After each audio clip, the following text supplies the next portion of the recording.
Welcome to the Principal Podcast, where we talk about how the best professional services firms grow. Whether you're looking to scale your firm or learn from the stories of founders and leaders who've done it, you're in the right place. Join us as we interview the best leaders in professional services. Let's get on with the show. Welcome to Consulting Leaders Podcast, a place where we talk about the business of consulting. Whether you're looking to grow your own practice or learn from the stories of leaders in consulting, you're in the right place. I'm your host, John Degnan. Join me as we talk with the best consultants in their niche. We have one today for sure, David Wheatley, a leadership coach, facilitator, and co-founder of Humanergy, with over 20 years of experience developing high-performing leaders and teams. He's worked with everyone from frontline managers to CEOs and even presidential appointees. In this episode, we're going to explore how to better ask questions, not giving better answers, transforms leaders into effective leaders. David, welcome. Thank you, John. Thanks for having me on. So tell us a little bit more about yourself. I was born and raised in a place called Leeds in the north of England. And the short version is my first job was actually as a police officer with Scotland Yard. And then after a time doing that, I went back to school. And as part of my schooling, married an American and ended up 30 years ago moving to Michigan. I'm now in Kalamazoo, which is in the southwest corner of Michigan. So you're a police officer. That's an interesting choice of fields. Well, it was. It actually has a theme to it because I was didn't at a loss as to what to do at my late teens, and there was an advert for this program that the Metropolitan Police in London, Scotland Yard, was offering that included the opportunity to do some kayaking and work in the outdoors. And that was my thing at the time. And it was like, oh, then I'll go do that. And it's been an interesting thread in my path as that kind of thing. And then you transitioned into academics and then into consulting? Well, I went back to college. I did a 4-year degree in the UK in education. And what was interesting, I chose the college because it allowed me to go whitewater kayaking, and across the lake from the college that I was attending was another college that was doing business and business development, and they needed somebody with the bits of paper that I had for the kayaking to support their leadership development programs. And so I would literally paddle across the lake from one college to the other college to go to work, and started doing leadership development with adults across the other side of the lake, whilst I was at college to learn how to teach kids. And the adults were just more interesting. Interesting. And it led to a career in leadership and coaching and so forth. Yeah, I've been doing this for over 30 years now. What specific problem are you helping your clients solve through your coaching, and why does it matter so much to you personally?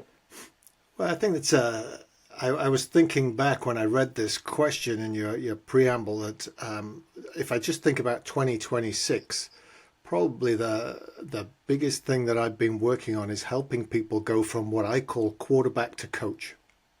And every time we get promoted, it feels like we go from quarterback to coach. That you go from that place where you're in the middle of it all, everything goes through you, you're the key player, to then you're no longer allowed on the field. And that's such a difficult transition for people to go from being the star, because we get promoted for doing the last job well, and then we get told to stop doing it and to develop other people in it. And so that's that transition, and helping people stay off the field and start to realize that their job is not to do it. It's not even to tell them how to do it, but it's how to ask the questions that unlock the thinking in the people that they've just replaced themselves with.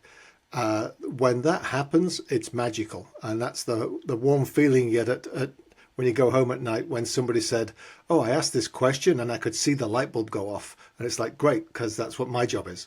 So that's your niche, guiding leaders through transition?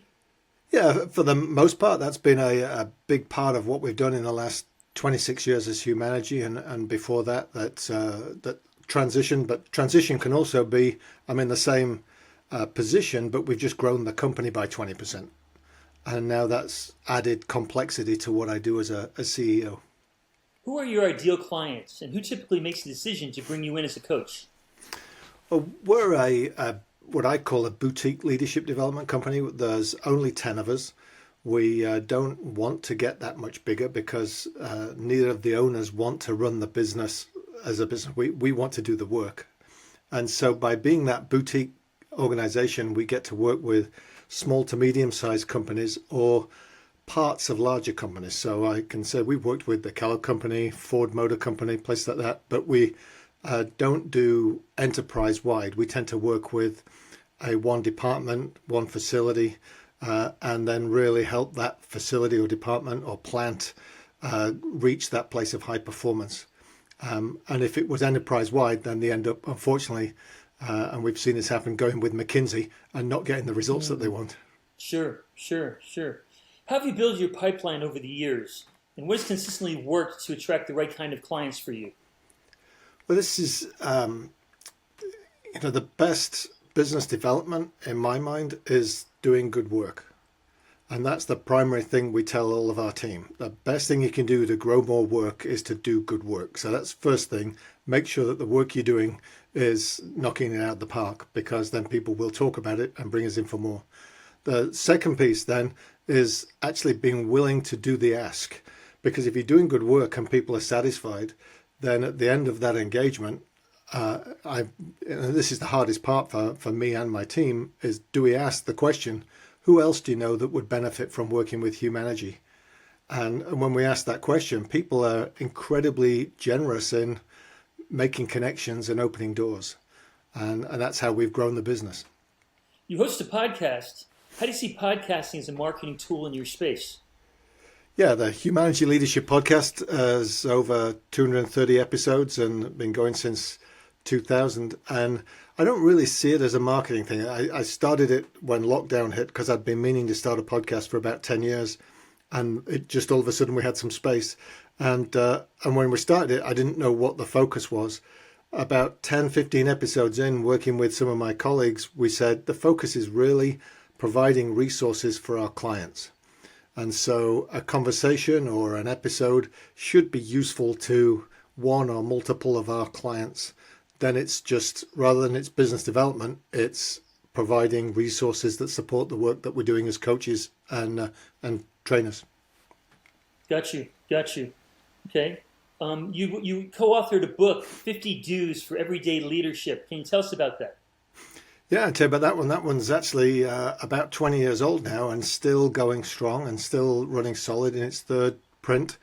And it's a blueprint of 50 things to do as a supervisor and 50 things that you don't do, and they're paired up. And I say it's like a blueprint because 50 is way too many. But you read through it and you see, oh, I do that one. But then you notice 2 or 3 that you do more of the don't than the do. And they're the ones to focus on. So we also wrote a book a couple of years ago called What Great Teams Do Great, that's based on our experience of helping start, build, charter teams multiple times with organizations. Coaching often requires a high level of trust. How do you position yourself and your approach to actually win these engagements? Well, that's another challenging one, because obviously that trust comes from 100% confidentiality, and that trust in that 100% confidentiality. And each one of my coaching engagements starts with that conversation about what we will share and what we won't share and how that confidentiality is important. Obviously, if people don't know us, they can hear those words, but they don't have to trust us until they see it. And what tends to happen is we start an engagement with one person and then we end up coaching multiple people in an organization, and they recognize the fact that we hold a lockbox on that information. So I currently working at 3 different levels in an organization where I coach the CEO, I coach the chief people officer, and I coach one of her direct reports, 2 of her direct reports actually. And they all know that the conversation doesn't go between them. The moment I leave that room, it locks up. And they know that because they've experienced it. And they've been in that position. I had another situation where I was coaching 2 CEOs who were both talking about a forthcoming merger. And it turned out that the merger was with each other. And I said to one of them, just by a process of elimination, I think you're talking about this company. And he says, yes, I am. And he says, have you spoken to X about it, the other CEO? And I said, no. And I said, I don't do that. The only time I will share that I know which one it is if one of you tells the other one that I'm in the loop. Sure. And so one of them eventually said, hey, David's in the loop with this, so if you want to talk to him about it, you can do. And that freed the conversation in both of them to be able to talk more freely about it. But it's not my job to say, you should, I know about this, or I've heard about that. You position yourself as a chief question asker. I like that a lot. I think that's great. Can you tell us more about that? Well, we always said when we started Humanergy, we wouldn't have titles, or we'd tell people, use the title that you need to get the job done. And then my business partner, I noticed that he put on LinkedIn that he was Humanergy's Chief Insight Officer. And I thought, oh, well, I better have something to parallel that. And my British sense of humor first went to Chief Humility Officer, but then I thought most people wouldn't find that as funny as I found it, and ironic as it was. And so I got into, what do I do when I'm doing my work best? And when I'm doing my best work and when it's having the most success, most impact, it's when I'm listening and asking a question that opens somebody's mind. And so Chief Question Asker seemed like the right title. How do you retain coaching clients over time? And what do you think is that makes sure to keep coming back for the relationship as it deepens over time? Well, I think it's important as a coach and as a business to make sure we're evolving at a rate that's useful to our clients. So there's a couple of clients that I've got that I've worked with for just about 20 years. And you'd think, after a while, do you still need the coach? And I think the reason why they keep using us is twofold. One, because we keep evolving and we keep bringing new things to the table and new ways of framing things. And the second one is that they change their scope. And so if every 2 to 5 years they expand what they're doing or change their role, then things kind of start back at the beginning again. And you have to remind them, okay, first 90 days is going to be like this. And we're going, and then what it also does is allow a shorthand. So I worked with a guy in manufacturing for 25 years, and about every 4 years he'd change a job, be the COO somewhere else or the CEO somewhere else. And I used to think, okay, he's got this new job, I'll give him a week before I reach out. And usually the afternoon of the first day, he'd call me up and say, okay, I think I know what I've got. I'm going to need somebody a bit like Larry and somebody a bit like Bruce. And because we had that 20-year knowledge of people, that we knew what we were, it was a shorthand for talking together. So he said he could actually, he didn't want to hire another coach because he would have to train them. And he'd got 20 years of training into me, that the shorthand helped him get clarity a lot quicker than somebody else could. Do you have another client success story that you could share with us?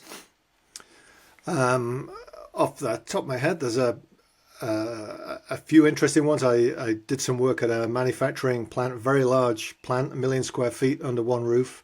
Wow. That when the new plant manager took over, it was the 12th on all the metrics against its 11 other sister facilities.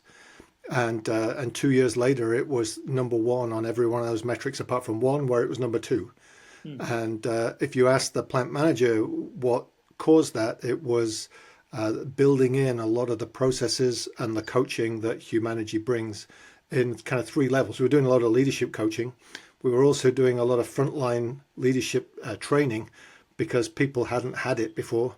And we also facilitated work sessions that maintained the alignment and the focus, but were actually doing real work.